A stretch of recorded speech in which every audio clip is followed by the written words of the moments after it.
Last class में हमने क्या देखा था कि करंट और वोल्टेज जो है वेव के फॉर्म में ट्रांसमिशन लाइन के अलोंग प्रोपगेट करता है।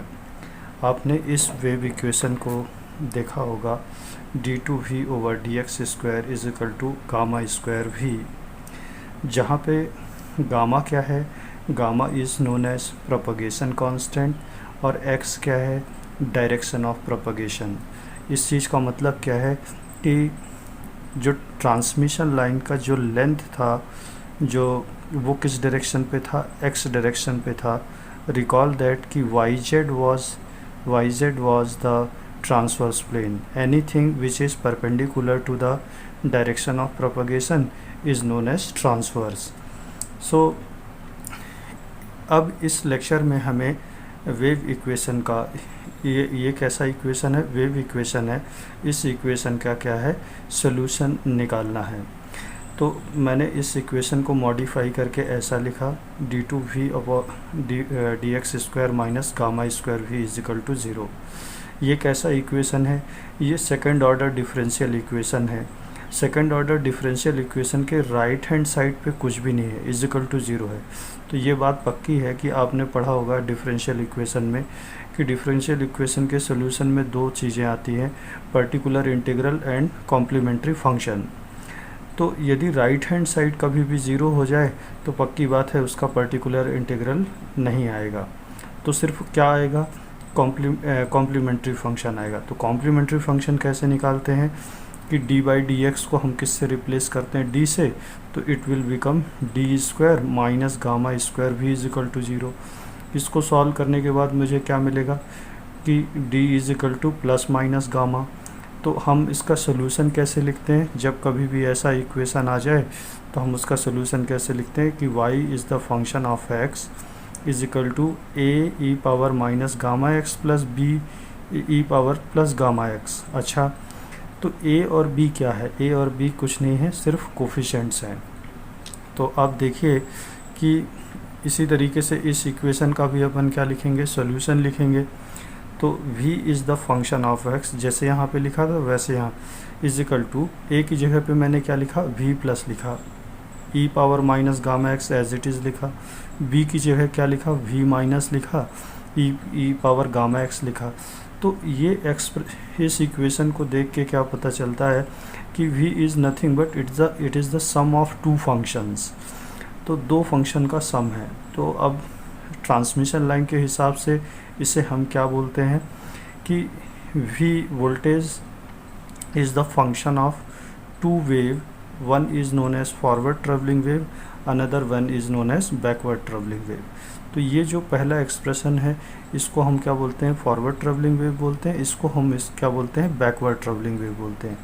ये फॉरवर्ड और बैकवर्ड क्यों आ रहा है अभी आगे चल के हम देखेंगे। अच्छा, v is the function of x, इसका एक चीज़ और इम्पॉर्टेंट बात है यहाँ पे कि voltage is the function of x, मतलब कि जैसे जैसे x चेंज होगा वोल्टेज का वैल्यू भी क्या होगा, चेंज होगा। अच्छा, what do you mean by forward travelling wave, forward travelling wave कहाँ से कहाँ ट्रेवल करेगा, हमेशा फॉरवर्ड ट्रेवलिंग वेव सोर्स से किसकी तरफ मूव करेगा, लोड की तरफ। बैकवर्ड ट्रेवलिंग वेव कहाँ मूव करेगा, हमेशा लोड से सोर्स की तरफ मूव करेगा। अच्छा, इसके बाद देखिए कि voltage is the function of two, the total voltage is the sum of two wave. The first one is known as forward wave, second one is known as backward travelling wave. तो अच्छा, gamma की value क्या होती है, gamma is nothing but it's a propagation constant and recall that propagation constant depends on the primary constant of the transmission line and it was a complex quantity. तो यदि complex quantity है तो gamma can be written as alpha plus j beta. What was alpha, alpha was the attenuating factor and beta was the phase shift constant. अच्छा, इसकी value यहाँ पे put कर देते हैं। तो इसको गामा की जगह पे मैंने ये रख दिया, ये गामा की जगह पे यहाँ पे रख दिया और इसको थोड़ा सा सॉल्व किया तो मुझे कुछ ऐसा एक्सप्रेशन मिला, ऐसा एक्सप्रेशन मिलेगा। अच्छा देखिए, इसमें इस चीज़ को देखिए, ये पहला पार्ट देखिए कि जो फॉरवर्ड ट्रैवलिंग वेव है, ये फॉरवर्ड ट्रैवलिंग वेव का क्या है, एम्पलीट्यूड है।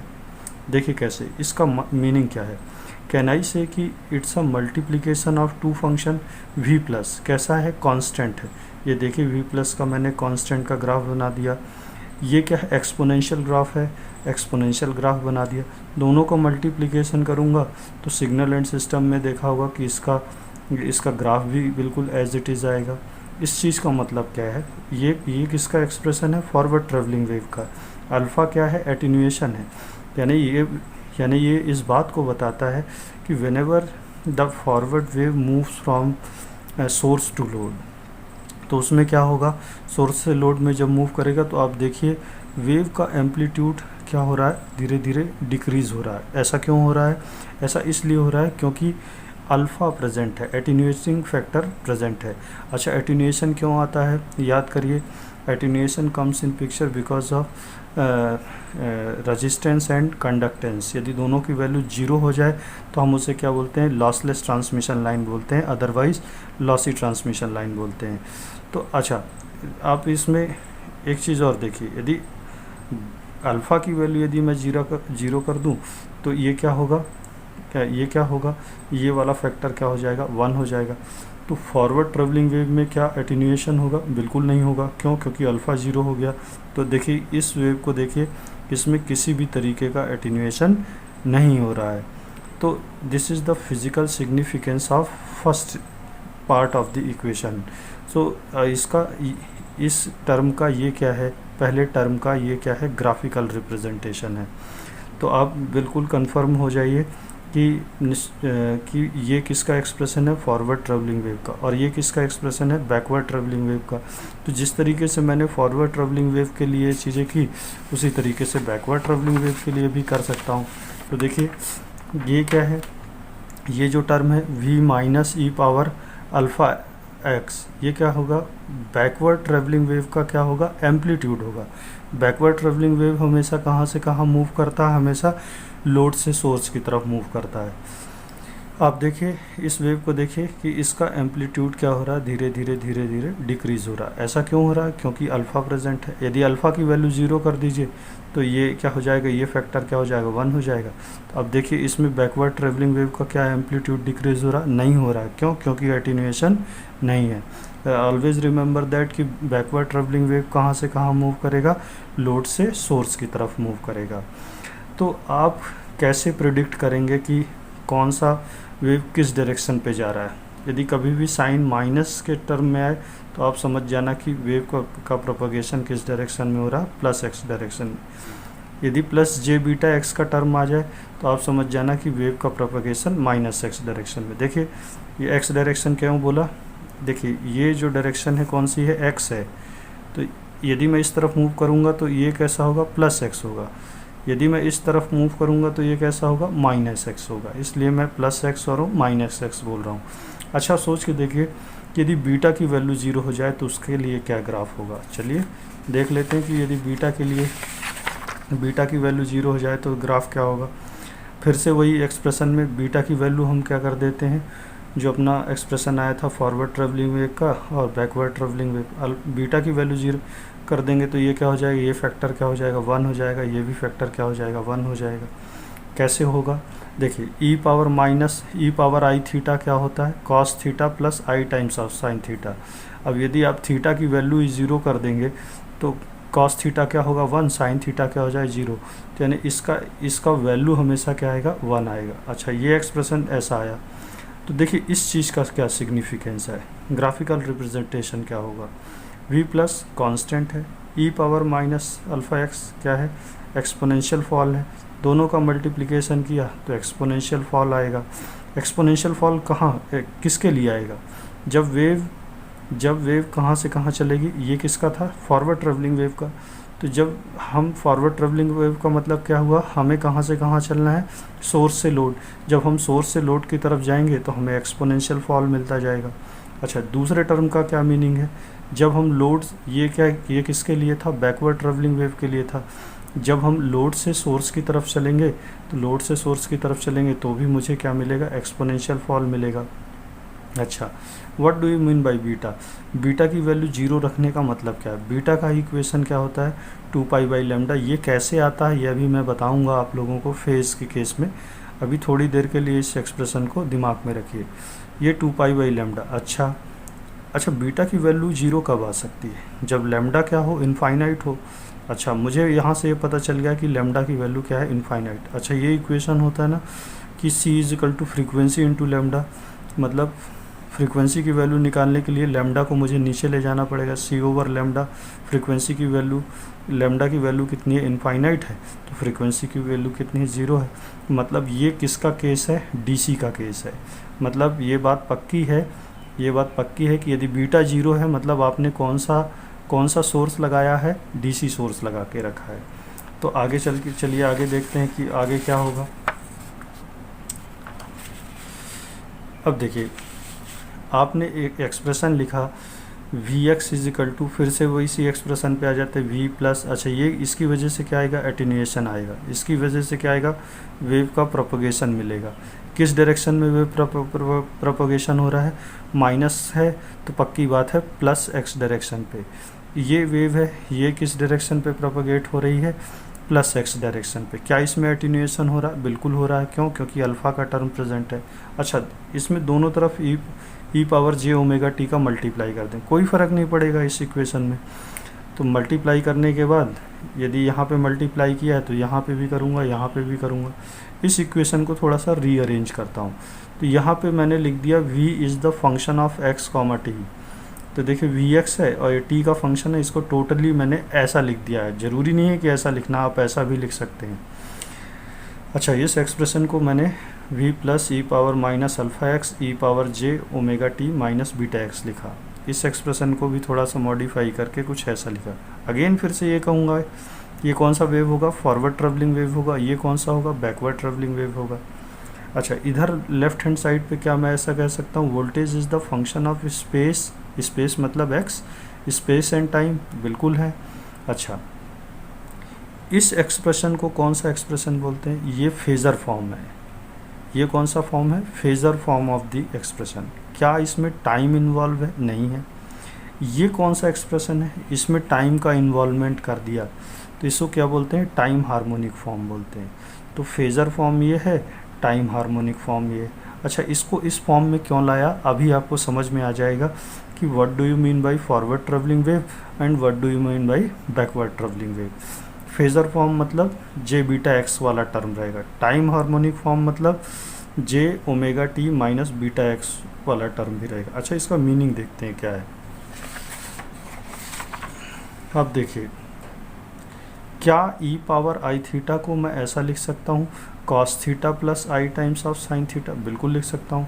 तो इसमें मैंने लिखा है रियल ऑफ e⁻j⍵t - βx। अच्छा देखिए, इसको मैं कैसा लिख सकता हूँ? cos, बिल्कुल इसका यूज़ किया, cos ω t - βx + i times of sin ω t - βx। इसमें रियल पार्ट कौन सा है? ये वाला। मतलब इसका रियल क्या होगा? Only cos ω t - βx। इस चीज़ का क्या मीनिंग है? अच्छा, इसका इमेजनरी पार्ट क्या होगा? इसका इमेजनरी पार्ट क्या होगा? जो आयोटा के टर्म के साथ है, तो इसका इमेजनरी पार्ट क्या होगा? sin ω t - βx। चलिए, इसका मीनिंग समझने के लिए हम थोड़ा सा सिग्नल एंड सिस्टम के एक कंसेप्ट को रिकॉल करते हैं। मान लीजिए आपके पास एक xt कोई सिग्नल है जिसका ड्यूरेशन कहाँ से कहाँ? -1 से 1 है और एम्पलीट्यूड t है, और किसी ने आपसे बोला कि you have to draw the graph of xt - 2। अच्छा, इस ब्रैकेट को क्या बोलते हैं? आर्ग्यूमेंट। आर्ग्यूमेंट के अंदर क्या लिखते हैं? वेरिएबल। और वेरिएबल हमेशा किस एक्सिस में रखने की कोशिश करते हैं? हॉरिजॉन्टल एक्सिस में। ठीक है, तो xt - 2 को ग्राफ कैसे ड्रॉ करोगे? आपको टेक्निक बताता हूँ मैं। t - 2 को 0 के से इक्वेट करो, तो t = क्या मिला? 2।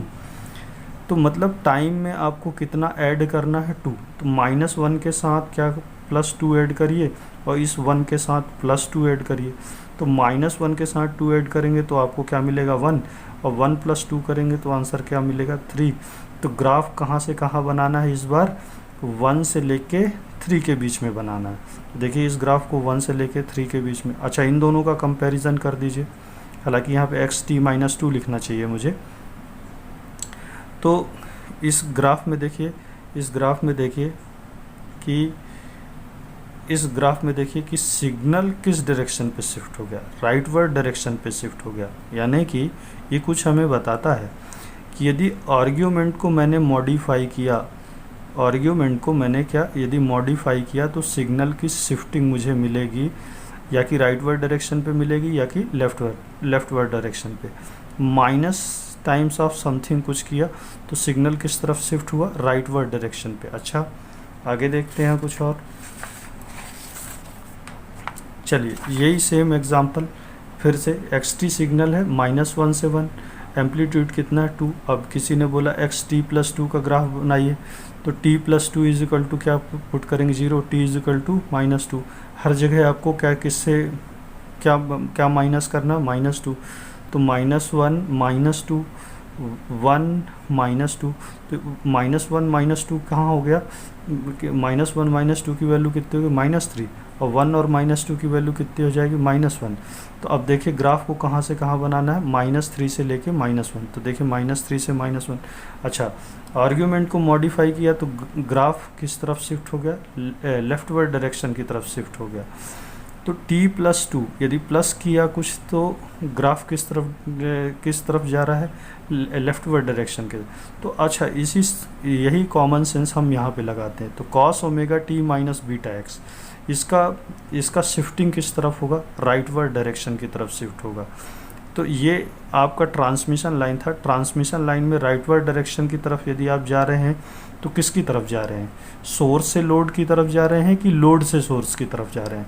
तो answer is we are moving from source to load. अच्छा, इसका मीनिंग क्या होगा, इसका मीनिंग ये होगा कि we are moving from load to source, यानी कि मैं किस तरफ जा रहा हूँ, -x डायरेक्शन की तरफ जा रहा हूँ।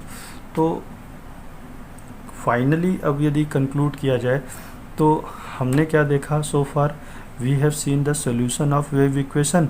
और वेव इक्वेशन में क्या देखा कि वोल्टेज जो है किसका सम है, फॉरवर्ड वेव और बैकवर्ड वेव का सम है। क्या वोल्टेज x के साथ चेंज होगा, मतलब डिस्टेंस के साथ चेंज होगा, बिल्कुल होगा। क्या अल्फ़ा क्या था, एटीन्यूएशन फैक्टर था। एटीन्यूएशन फैक्टर होने से क्या हो रहा था, वेव का क्या हो रहा था, एम्पलीट्यूड क्या हो रहा था, डिक्रीज़ हो रहा था। अच्छा, यदि बीटा की वैल्यू 0 है तो इस चीज़ का क्या मतलब है, बीटा की वैल्यू 0 है, it means that you have applied DC. तो आपने सभी का ग्राफिकल रिप्रेजेंटेशन देखा और ग्राफिकल रिप्रेजेंटेशन देखने के बाद हर एक्सप्रेशन का ग्राफ बनाने की क्या करी, कोशिश करी। तो this is all about for this lecture. In next lecture we will see the characteristic impedance. So please आप नेक्स्ट लेक्चर को देखिए, एंड यदि आपको ये लेक्चर अच्छा लगता है तो प्लीज़ लाइक, सब्सक्राइब, शेयर, ये सभी चीज़ें ज़रूर करिए। और साथ ही साथ नेक्स्ट लेक्चर में हम कैरेक्टरिस्टिक इम्पीडेंस देखेंगे। Thank you very much.